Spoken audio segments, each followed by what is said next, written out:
Le MIG, c'est le Montreal International Game Summit.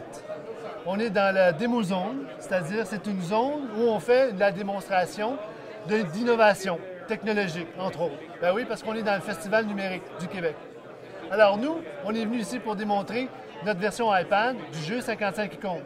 Bonjour, j'ai entendu parler de votre jeu et je voudrais savoir si c'est un jeu où on peut jouer en famille.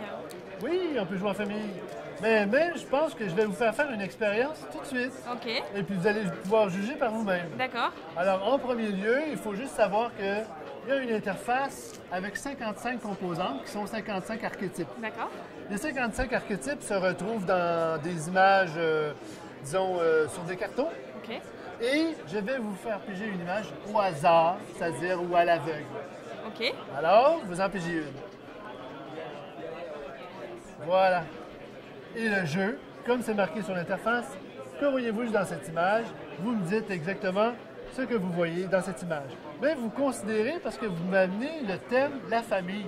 D'accord. Alors, pensez que nous sommes en ce moment dans un contexte familial et vous dites ce que vous pensez de l'image comme si vous parleriez peut-être à vos enfants ou à votre conjoint ou à vos grands-parents. J'ai l'impression de voir comme si un enfant, justement, avait dessiné un motif dans le sable avec un caillou. Ah oui? Bah, le jaune, en fait, m'évoque le sable. Je sais pas, la plage.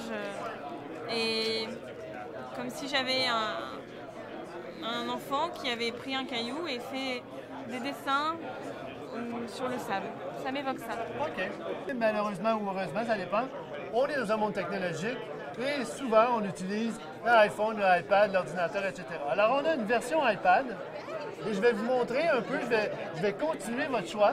OK. Et on va utiliser le iPad pour vous démontrer les contenus textuels, les contenus magiques de la technologie. OK, parfait. Alors, l'iPad, au départ, on joue, au lieu de jouer avec une image comme ça, on joue avec l'interface. D'accord. Alors, Je la laisse de côté? oui, vous pouvez la mettre de côté. Alors ici, on a une interface agrandie naturellement par le biais de l'écran de télévision. Mais on peut aussi choisir, voilà, ici, on a l'image que vous avez choisie, on l'agrandit. Si on travaille on parlait d'entreprise tout à l'heure, ou même d'hospitalisation, etc. Si on travaille avec plusieurs personnes dans un local assez grand, on peut faire une projection Oui. où on peut carrément se connecter avec la télévision Oui. de l'hôpital, hein, et puis de faire une projection de l'image choisie. Alors, l'iPad permet d'agrandir les images. L'iPad aussi a un contenu textuel. Le contenu textuel, il y a un titre, il y a la fable, réflexion philosophique, une question d'ordre psychologique avec l'esprit de l'image qui un peu englobe l'ensemble des contenus textuels.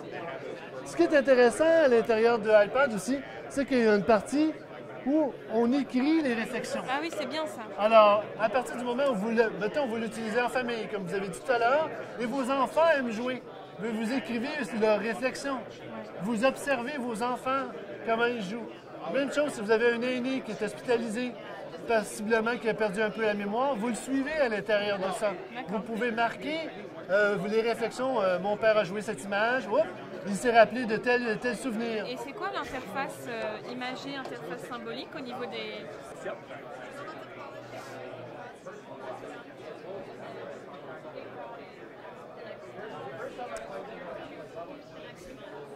L'interface symbolique, c'est une interface qui contient la construction des images d'une façon symbolique.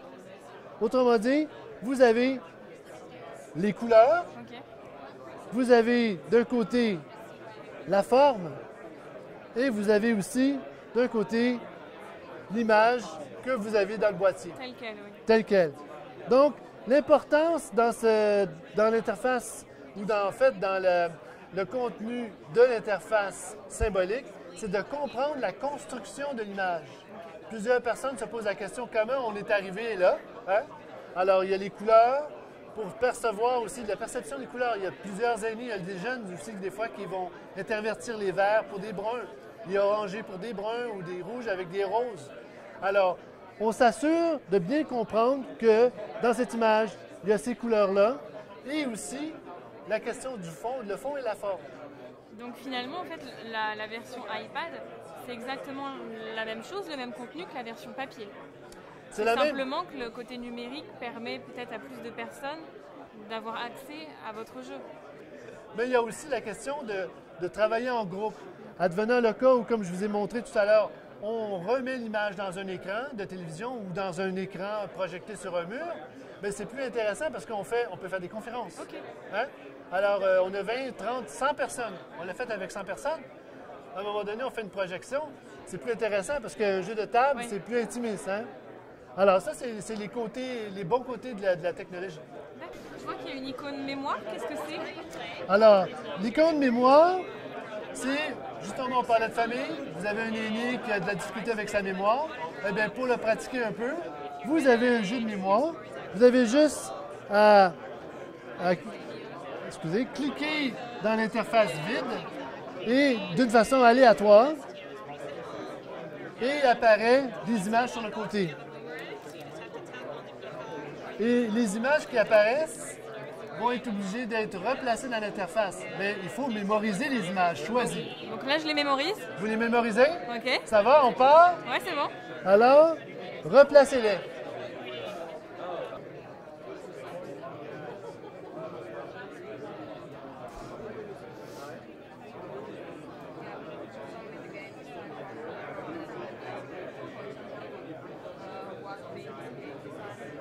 Voilà, bravo!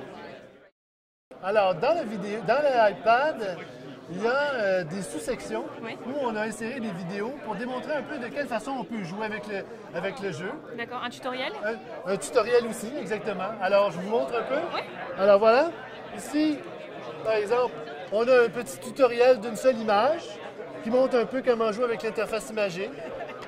On a, dans la section animation, on a des animations. D'accord.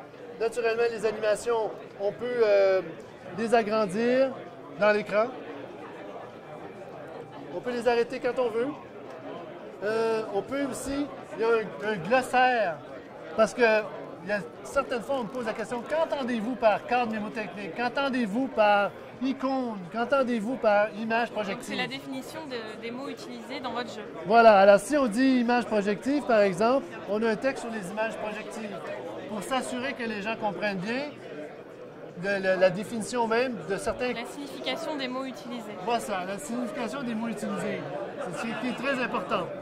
Alors, nous sommes très contents d'avoir été ici et nous allons finir notre dernière journée en vous disant, j'espère que vous allez venir profiter de nos invitations dans des soirées d'initiation. On fait des soirées d'initiation pour vous faire profiter de l'occasion de rencontrer des nouvelles personnes et jouer avec nous au jeu 55 cas.